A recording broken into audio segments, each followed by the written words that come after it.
Programang ito ay rated SPG. Striktong patnubay at gabay ng magulang ang kailangan. Maaaring may masiselang tema, lengguwahe, karahasan, sexual, horror o droga na hindi angkop sa mga bata.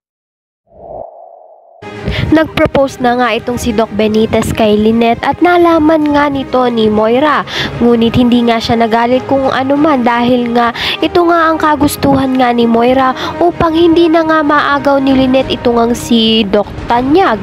At ito ngang si Doc Lyndon ay pinagsabihan nga itong si Doc Benitez na sabihin na nga ang katotohanan nga dito kay Lynette upang ang wala na nga siyang maitagong sikreto. At malaman na nga ni Lynette na ang katotohanan na anak nga talaga ni Doc Benitez itong si Zoe. Dahil nga raw mabuting ang tao itong si Annalyn at si Lynette at hindi nga raw dapat pinaglilihiman.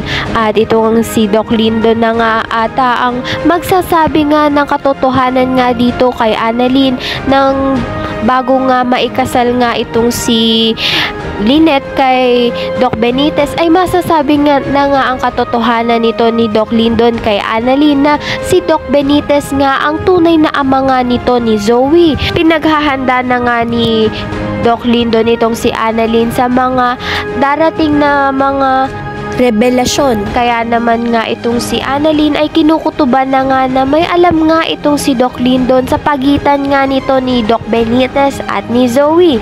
Ayan, napakakaabangan natin dito nga lang sa Abot Kamay na Pangarap.